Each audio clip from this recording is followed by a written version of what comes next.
Hi and welcome to today's video lecture. We'll be lecturing from chapter 10 and 11 in your Human Relations for Career and Personal Success textbook. So this is the 4th edition. The 11th edition, I can't remember the chapter numbers, but you can find them written in the Brightspace plan for today. So the two chapters, 10 and 11, are about getting along with your manager or team leader, and then getting along with coworkers and customers. So let's start here with chapter 10, getting along with your manager.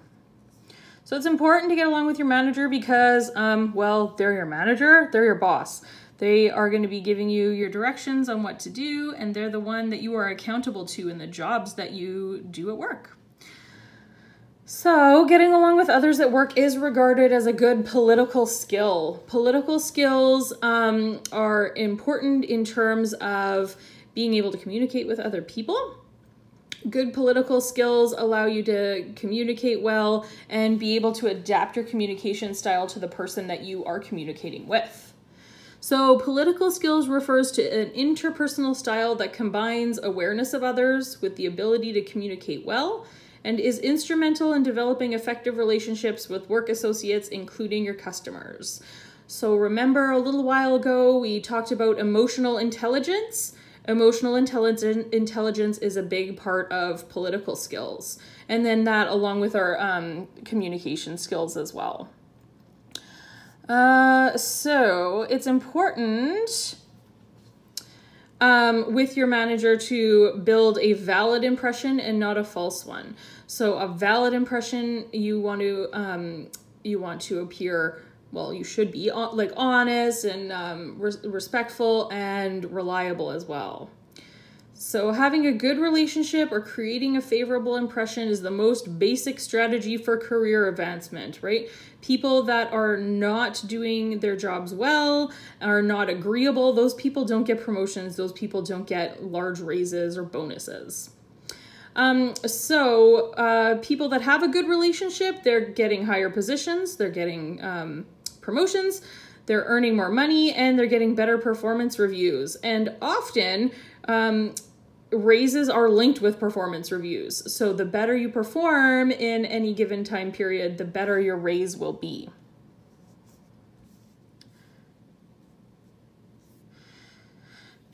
So having a good relationship means you'll probably receive more favorable work assignments. If there's a special pet project that the manager wants help with, you might be the person recruited for that. It also means that you'll get good references from that manager in terms of asking for a transfer or a promotion or a position with another firm. I would be aware with references. It's a little bit of a line, I guess, that you need to balance when asking for a reference for a new job. If you're going to your direct manager for that reference, it might be a little bit tricky in terms of if they don't want you to leave, they could possibly give you a poor reference. So you need to judge that relationship carefully before you ask for that kind of reference from them. But certainly, like being promoted up the ladder within the business, it's not a bad idea to be able to have that reference from your manager. And then as well, you have good job security. A person that is working well, has that good relationship with their managers, are typically not the people that are first to let go in a situation where there has to be layoffs or firings. So how can you create a favorable impression on a manager? I don't know why that went out of focus here. There we go. Well, number one is just like be good at your job. So have good job performance. This is the most effective strategy for impressing the manager. Doesn't matter how many times you compliment their tie, if you're shit at your job, they're just not going to be that impressed with you. So your first question should be, are you getting the job done? So do you have competence? So will you have factors such as education and training? Well, yes, because you're here now doing the education portion of learning your job.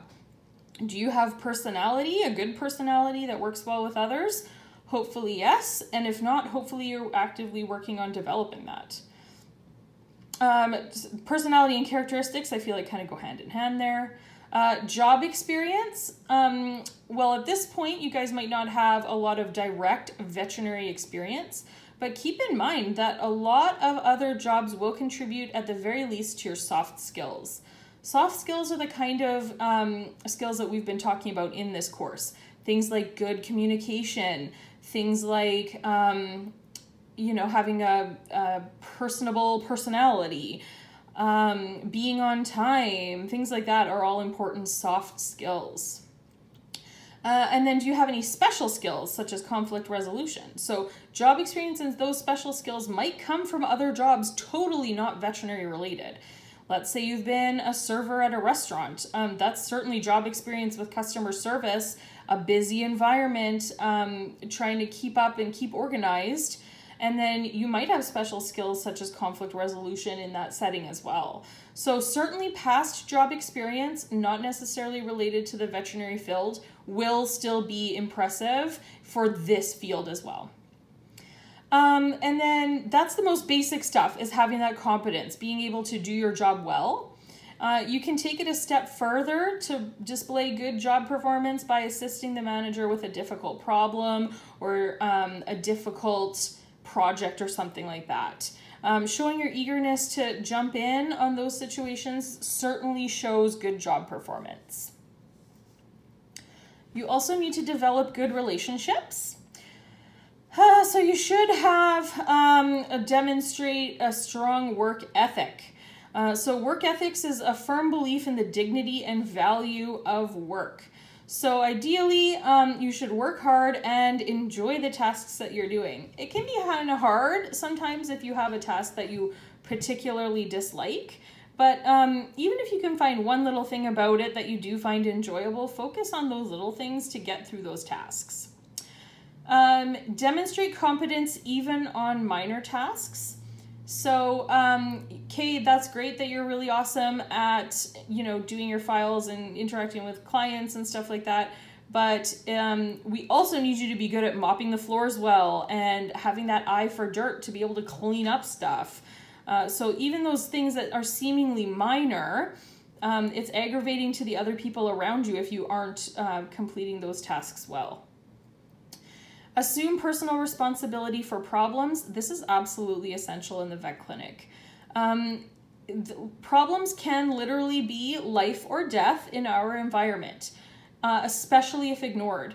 But there aren't all that many mistakes that aren't reversible.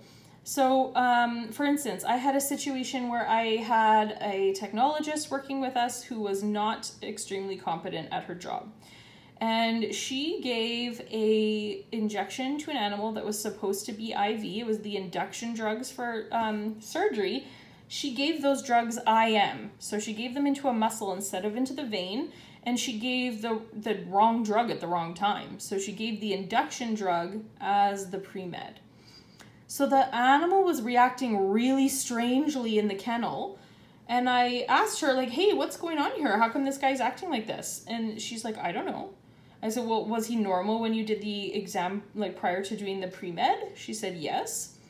I said, are you sure you gave the pre-med? Do you think maybe you gave the induction? And she's like, no, never. That could never have happened. And I went and I looked in the file, and sure enough, the pre-medication drug was there and the induction drug was not. So she clearly gave the induction drug to the animal. Had she noticed that and admitted it sooner, like the sooner the better you can catch those things. So fortunately, I was able to take that to the veterinarian, and we were able to modify the anesthetic protocol for this pet so that it could safely go through anesthetic, and everything was fine. Had she not said anything and had I not been there to catch the mistake, it's possible that she could have gone into the file and not realized that she gave the induction drug as the pre-med and then drawn up more induction drug, assuming that it wasn't in the file because it just wasn't drawn up yet, and then double dosed that dog, and that could have killed it. So it's really important that if you do have an issue or a problem or a mistake, to own it immediately. Take that personal responsibility. It shows integrity that you can stand up and say, hey, look, I made a mistake and I need some help. And also it just looks out for the others around you. We certainly do not want any animals being injured because of a mistake that we made. heaven forbid an animal die because of a mistake. So it is very important that if there are issues or problems to speak up about it right away as soon as you know. Also, assume responsibility for free-floating problems. So something that's not necessarily assigned to anyone. If you see an issue and you can figure out a solution, do so.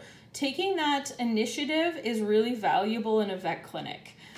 My favorite employees are the ones that see an issue and correct it, as opposed to saying, well, like, no one told me to fix it. I don't want to have to tell you. The best performing employees are the ones that see issues and correct them right away. Getting projects completed promptly, right? Being able to time manage is very important, especially in the vet clinic. It can get really, really busy. We don't want things to fall through the cracks because you didn't get to your files on time. We want to make sure that every pet is cared for properly, and that involves making sure we have good time management. And accept undesirable assignments willingly. No one wants to clean up that poop in that kennel, but if you're the one that finds it, clean up the poop.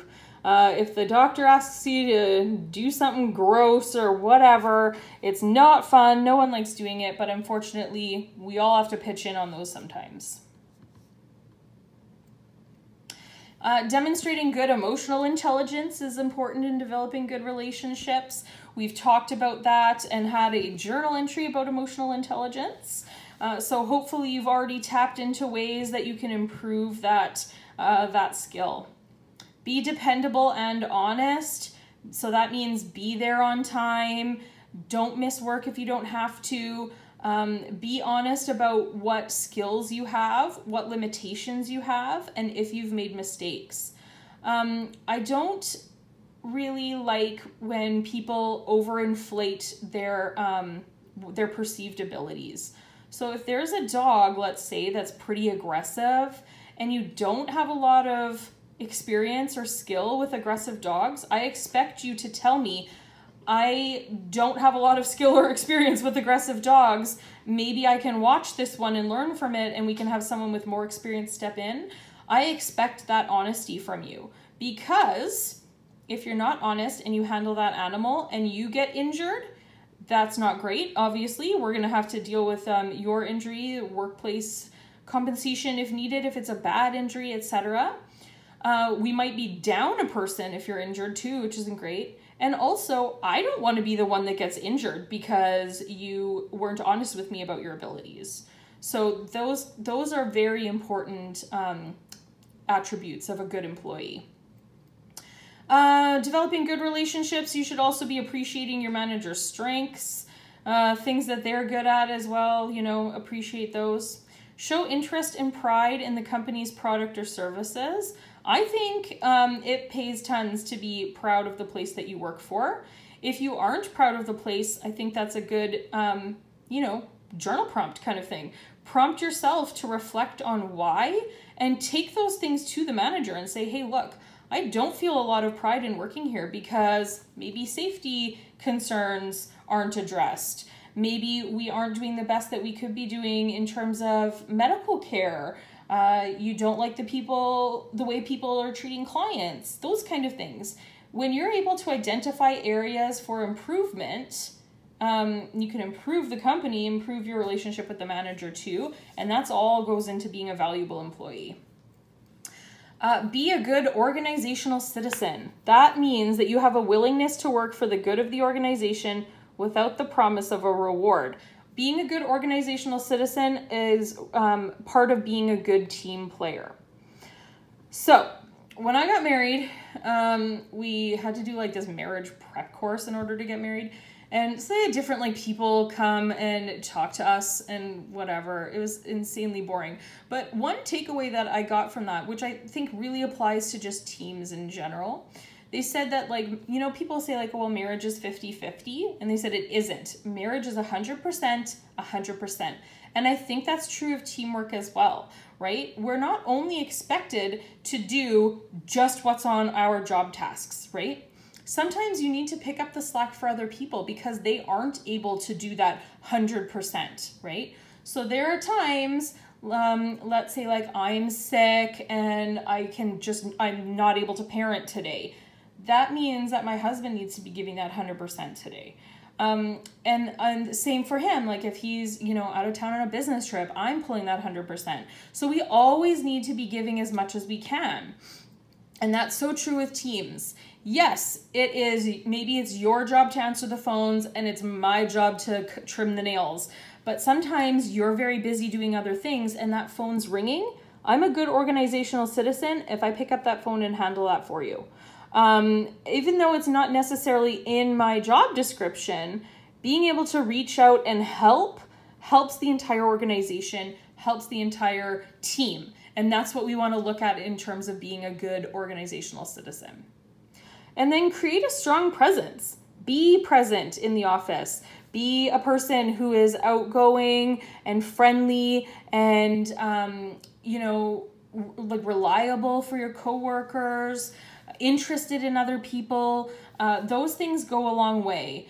We don't want to be an abrasive presence, but if we can just be kind to other people and show an interest to them, that certainly shows a strong presence. Understanding your manager is important as well for building good relationships with them. So if you can get a handle on that manager's style or way of doing things, it's going to help you to understand where they're coming from. Some managers have little pet peeves that they don't like. So avoid doing those things, right? I'm trying to think of example with my other. Okay, so this is a pet peeve of my previous manager.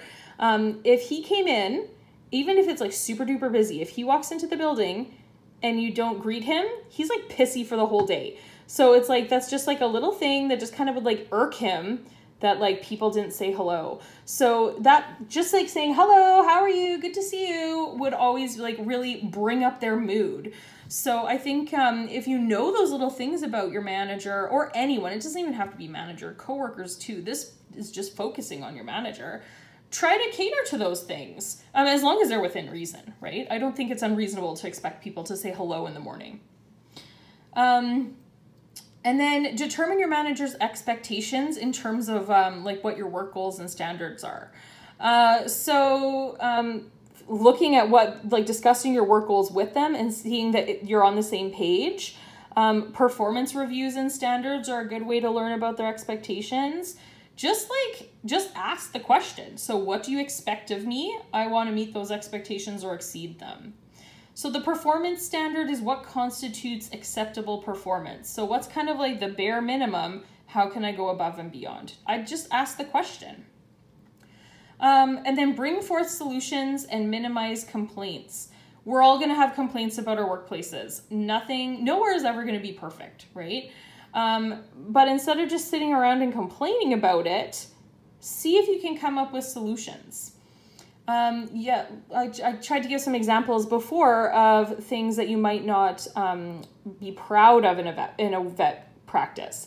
So maybe one of those things is safety. So instead of just complaining all the time about how no one works safe, it would be a good idea to approach your manager and say, hey, I'm not comfortable with the level of safety in this hospital. I would love to be the person that takes on being the safety manager.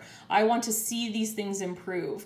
And often managers are very open to those things. I have never had an unsuccessful conversation with my boss, with the vet owner of the practice, saying, hey, here's some things I think we could be doing a lot better. Are you with me? Let's get these done. And they're always very happy to hear me out. And then we want to avoid bypassing the manager. This honestly might not be as big a thing in a vet clinic unless you work for a very large vet clinic. Typically, in my experience in Winnipeg here, most of the vet practices are fairly small and like the manager is the owner of the practice. You can't really go above their head. But if you have a situation where you have a practice manager, let's say, and you go over their head to like the owner, that is undermining your boss. So you should always go to your direct superior with an issue before taking it above their head.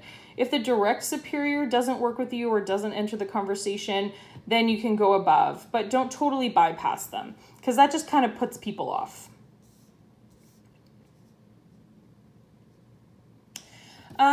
Performance evaluation time comes around. Take an active role in that performance evaluation.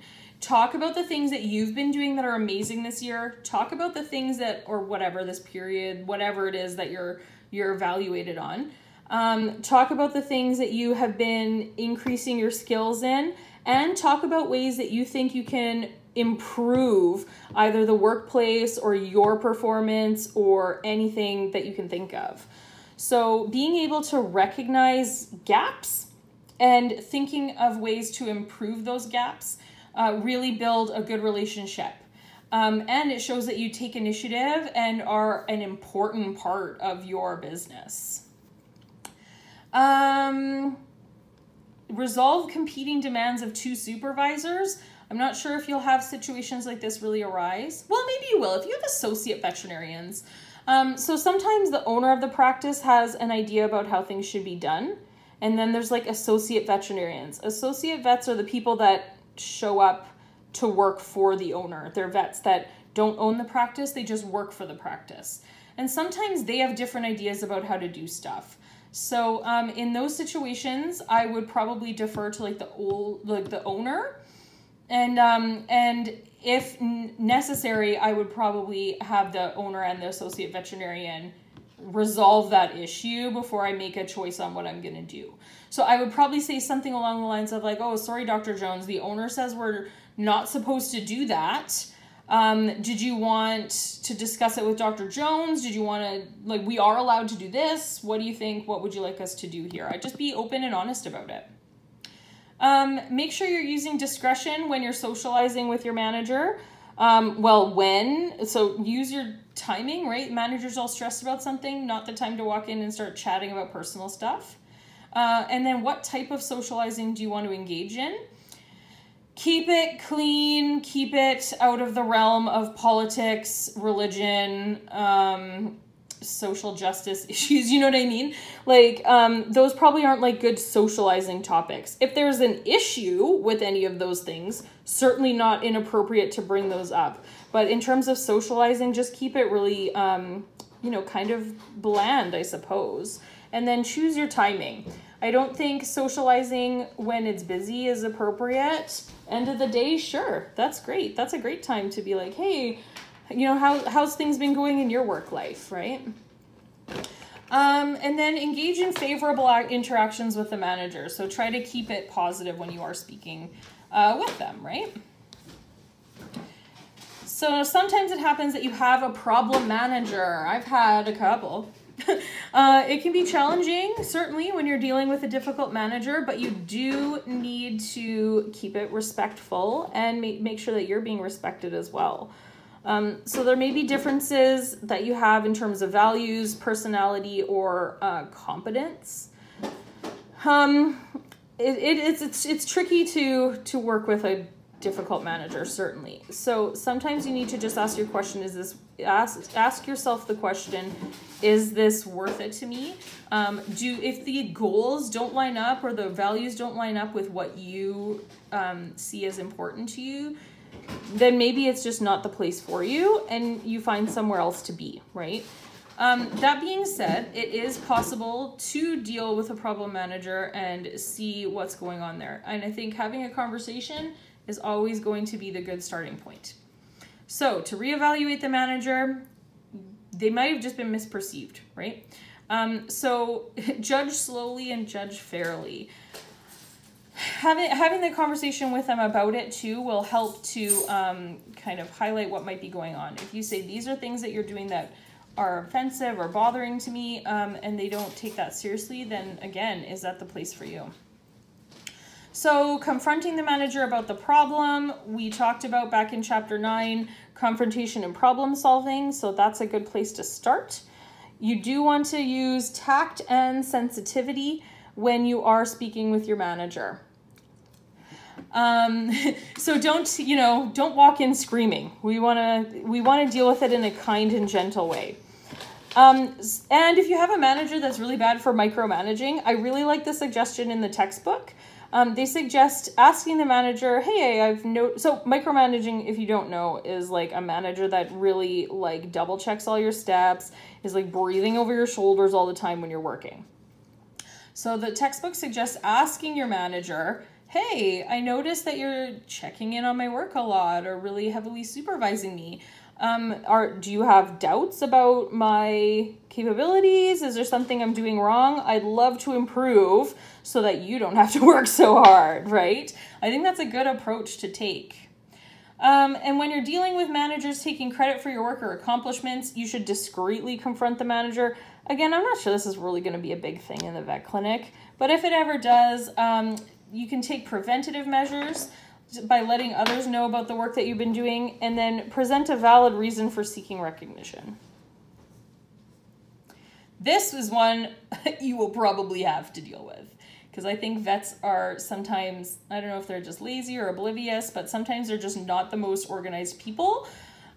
So you probably will be involved having to work with a bit of a scatterbrained veterinarian. So this can certainly create tension and personality clashes. I've seen so many VOAs and so many techs get irritated beyond belief with the veterinarians they work with. So that's something be prepared for and know what you need to do. So it can be helpful to identify company goals and priorities and what needs to be accomplished so you can encourage your boss.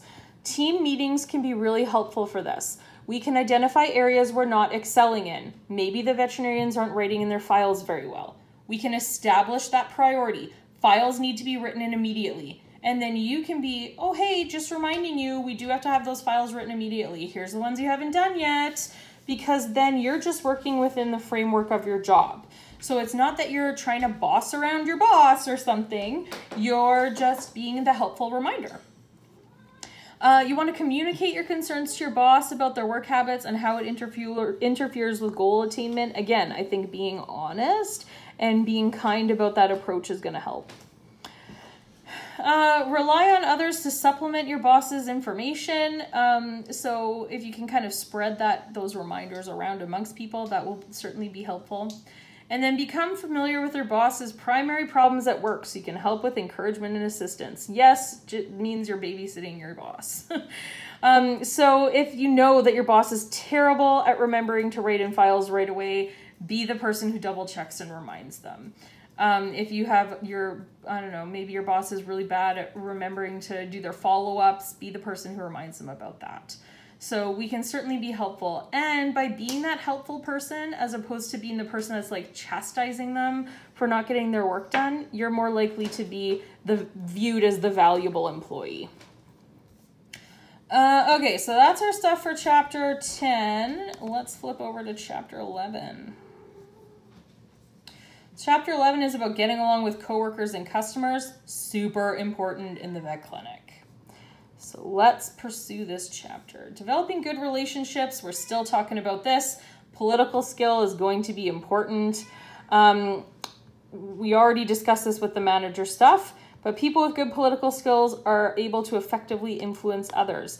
Keeping up that positive attitude and projecting that out to your coworkers can really raise the morale of a place.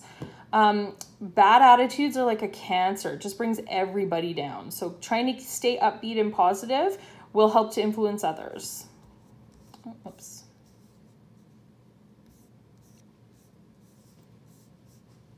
Okay, so there's two ways to get along with others, being cooperational or proactive, and then reacting to the behaviors of others in a positive way. So you can be proactive or reactive.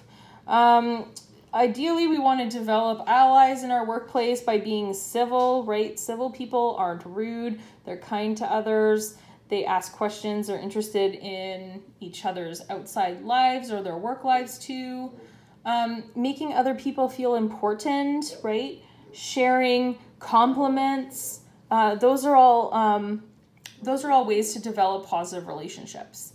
And of course, maintaining honest and open relationships. We want to, especially if we're having any issues with coworkers, really approach those from a kind and open way and get curious about it. Hey, I'm curious. It seems like we're butting heads a lot. I'd love to learn more about why. There is a note here, though, use caution with self-disclosure. You just don't know the people that you work with until you know them, right? And if you don't have people that you're super comfortable or really have a good trusting relationship with just yet, it might not be a good idea to self-disclose things that might be like harmful to your reputation or something like that, because those kind of things could be used against you. So just be careful when you're evaluating those relationships too. So express interest in the work of others. Be a good listener. We talked about that active listening, right? That's not just for problem solving. Being a good listener is a great skill to have in all of your relationships. Use appropriate compliments, right? So paying a compliment is a form of positive reinforcement and reward. We want to use like reasonable compliments though. Like don't, in the textbook, they give an example of someone that fixes a printer. So like an appropriate compliment would be like, wow, that's really great. I saw that you worked hard on fixing that printer. We really appreciate it. Now we can print things. Thanks, right? Maybe a way over the top compliment is like, oh my goodness, is there nothing you can't do? You're so amazing. It just seems so disingenuous. So keep your compliments, grounded in reality.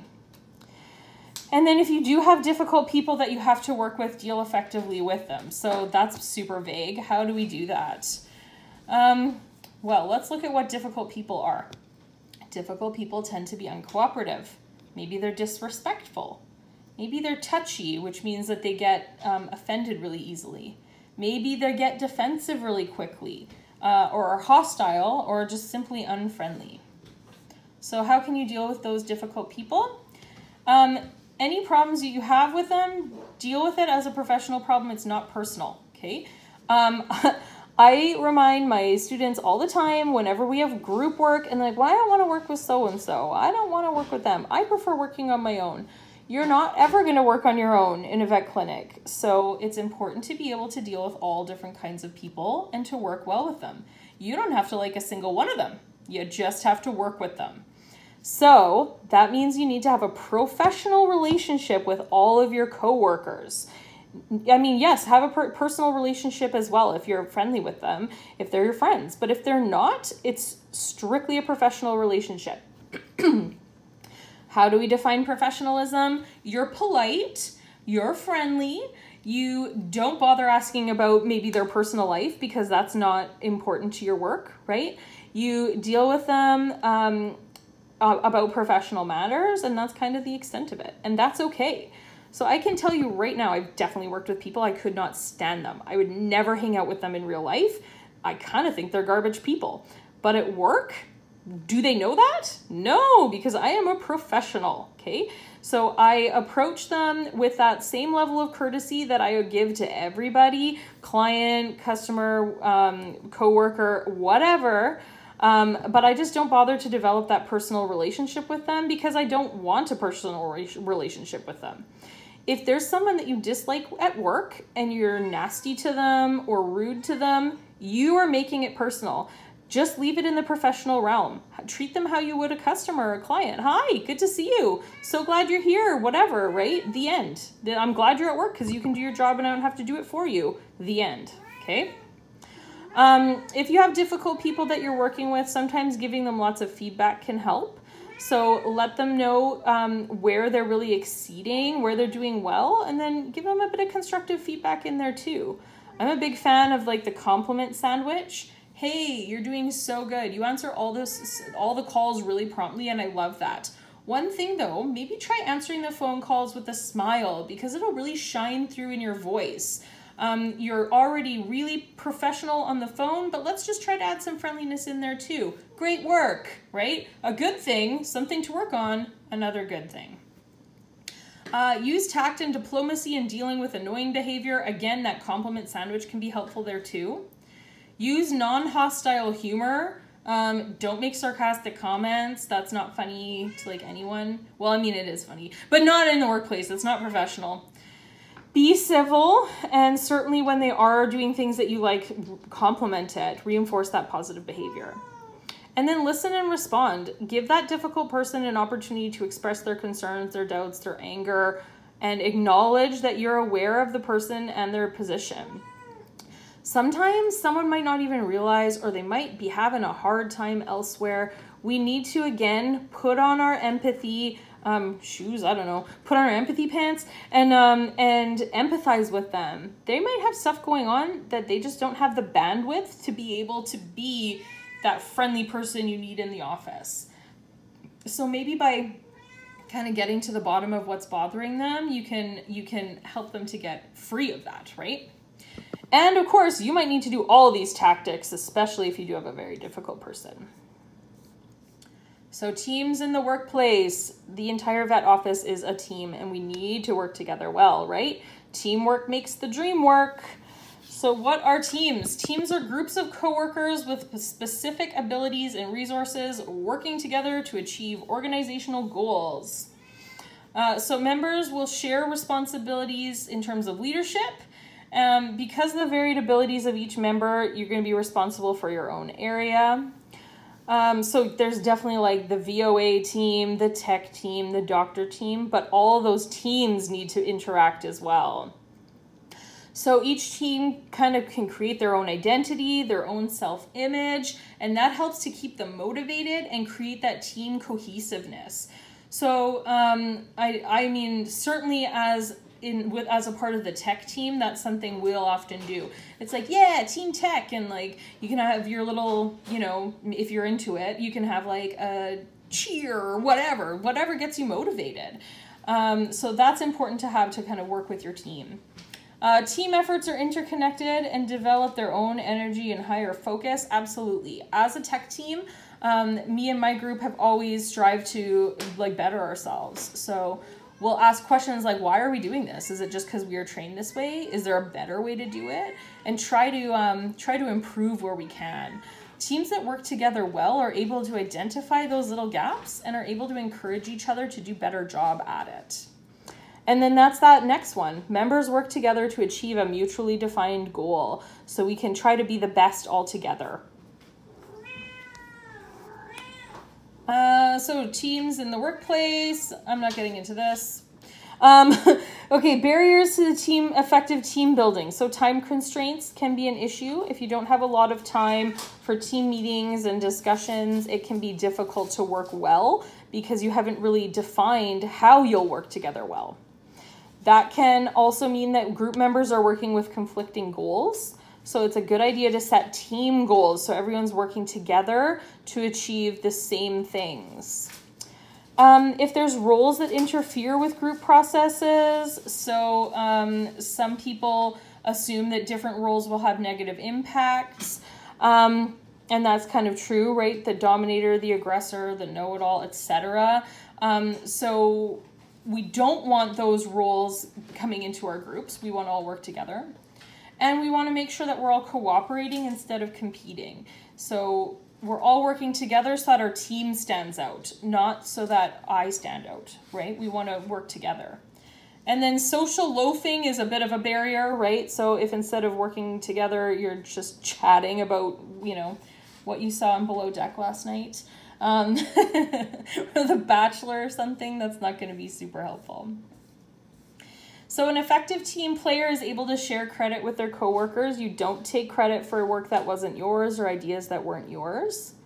You display helpful and cooperative attitudes, right? We talked about that organizational, I can't remember the term we talked about. Anyway, where we're like working together as a team to make sure everything gets done. We share our information and opinions, so we're not like, sabotaging each other by making sure we're not all informed. We can provide emotional support to coworkers, right? I talked about that 100%. Sometimes you have a coworker, maybe they're dealing with a bad breakup, or they're really sick, or their kid's sick. We can pick up the slack for them, and we can do so in a kind and caring way. I feel like every textbook I've ever read about soft skills always says, follow the golden rule. What is the golden rule? Treat others as you want to be treated. I think that's part of it. I think we also need to treat others the way they want to be treated. So sometimes we just need to ask, what do you need from me? Because I'm happy to do it. You want to be trustworthy, which means that if someone shares confidential information with you, you are keeping that to yourself. Confidentiality is very important in the vet clinic, both with like clients and with coworkers. And then avoid any actions that could sabotage or undermine the group in any way. So not doing your part, not doing your task, or worse, like, you know, ruining or sabotaging someone else's task. So building teams in the workplace, you can attend company-sponsored social events, share the glory. So when you achieve something, share that sense of achievement, and avoid backstabbing. And I would say along with backstabbing is gossip. Avoid gossip in the vet clinic. It's pretty rampant and it doesn't help anybody. I'm not really going to go into this big list either, but in order to become an effective team member, it's important to choose the right or positive roles to occupy. So again, do the task that suits your personality. I'm not really getting into all the different parts here though.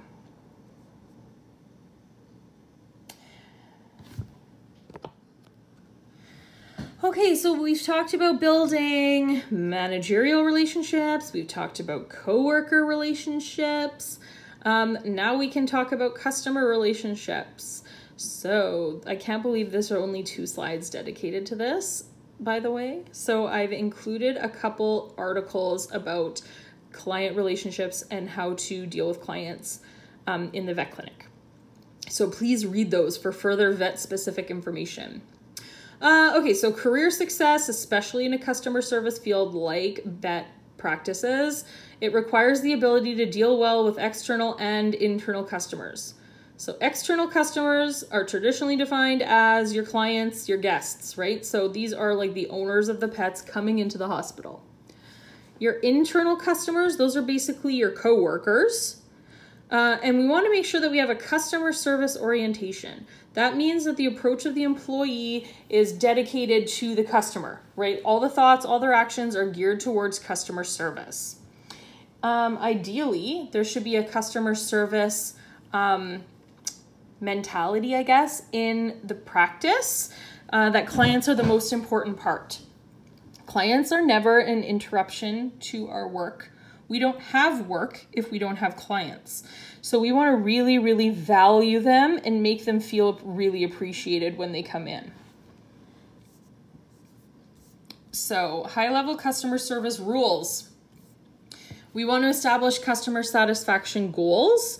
We can measure those goals with like surveys or reviews, but we need to make sure that we have certain goals or rules in the hospital about how we're going to interact with our clients. We want to establish kind of what those bare minimums are, and then we can meet those as best we can and try to exceed when possible. We need to understand the customer's needs and place them first. Like I said, they're never an interruption. They are our number one. They literally pay our paychecks. So we need to make sure that we are treating them as such. So if we understand our customers' needs, we can meet their needs. How can we understand what our customers need? Well, we could ask them, right? We could do informal surveys of some of our clients to see if there's areas that we're like kind of dropping the ball or things that they'd like to see more of, things like that. We need to show care and concern. That is like the number one for our clients, is that we have that empathy for them, that we're concerned about their pets, that we genuinely care. You'll hear the word care in positive and negative reviews. They don't even care is the negative reviews. They care so much about my animal are the positive reviews. That care and concern is number one in terms of making or breaking your customer relationship. You should always be communicating with a positive attitude. Even if you're not feeling it, sometimes you just need to fake it. So I don't know if you've ever been to like Disneyland or Disney World or Disney property. I've been to Disneyland a couple times now, and I will tell you this, Disneyland knows how to customer service. They have the best interactions with their customers. It's amazing.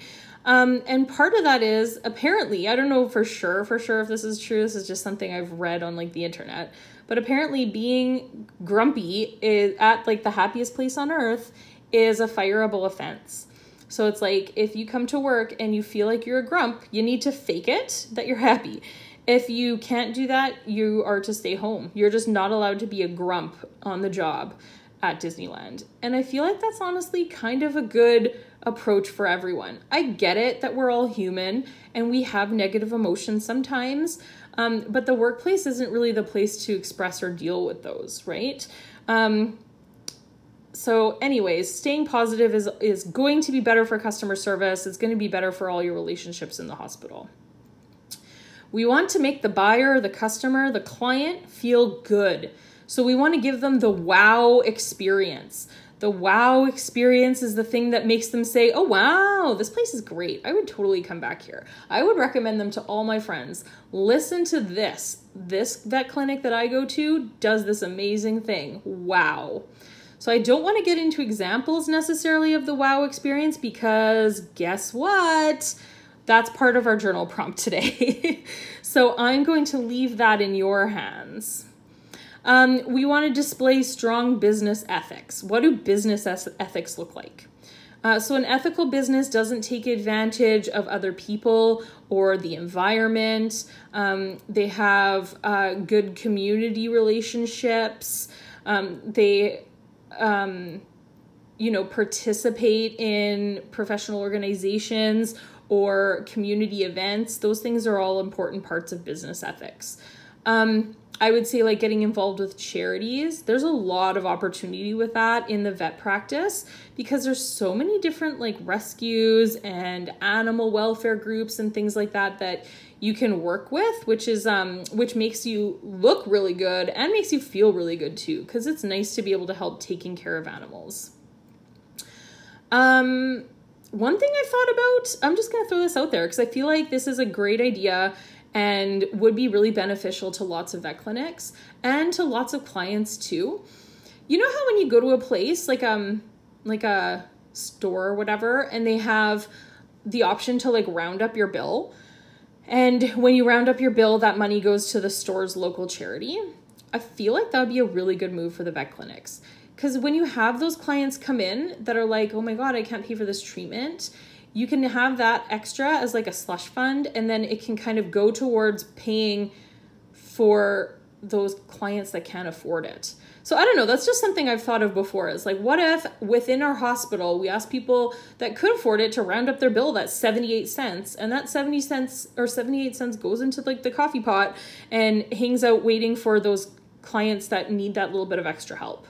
So I thought that might be kind of a cool way to have good business ethics and to help your community as well. We want to be helpful rather than defensive with customer complaints. We want to look at complaints always as an opportunity. A complaint is the customer asking us to meet a need that is unmet. So if we can meet that need rather than trying to defend ourselves about why that need wasn't met, it's going to serve the customer better. We always want to like thank our customers for coming and invite those customers to come back. And then obviously, don't be rude. We've talked before about having a condescending attitude or making snide comments. None of those things are helpful with your clients. So we want to be polite, we want to be friendly, we want to be positive. So that's our slide about customer relationships. It's short and it's not very in-depth. So I did share with you 2 additional articles about customer service in the vet clinic. I encourage you, that's just 2. That's 2 of many. Customer service in the vet clinic is a big topic. You'll find mention of it in lots of places. There's quite a few articles and videos on @Dove. I had shared some of them in our office procedures course. You're certainly welcome to search and view things on @Dove beyond what I have shared with you. So search out those things, read up more about it. Any opportunity you get to read about customer service in the vet clinic is going to help you be better at your job. One thing that makes the vet clinic different than other businesses is that our client comes in with a pet, right? So we can really cater to our clients by catering to the pet as well, like the patient.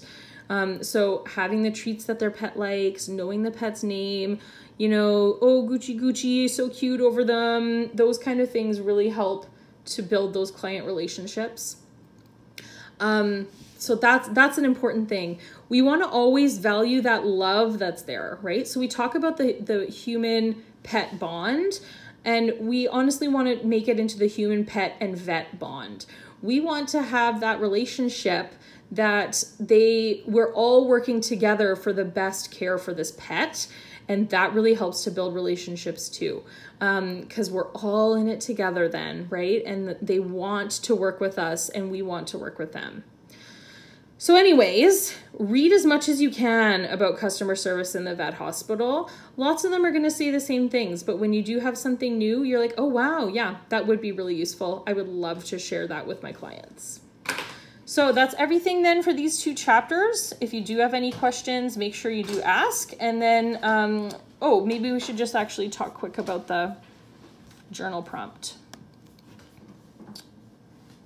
So the journal prompt is about customer service in the vet, or client relationships in the vet hospital. So it's fairly short and sweet. Reflect on what you've read and learned about building good client relationships in the veterinary hospital. And then write 2 to 3 paragraphs answering the following questions. What are clients' expectations for customer service when they visit the hospital? So what do you think they're expecting from you when they walk in? What are they expecting from the doctor, from the tech, from the whole visit? What can you do to build good client relationships? And then what can you do to deliver that wow experience? What's the wow in the vet hospital? So feel free to use your own personal experience in this. If you've been to the vet before and saw things you liked or didn't like, reflect on those. Feel free to bring those things in.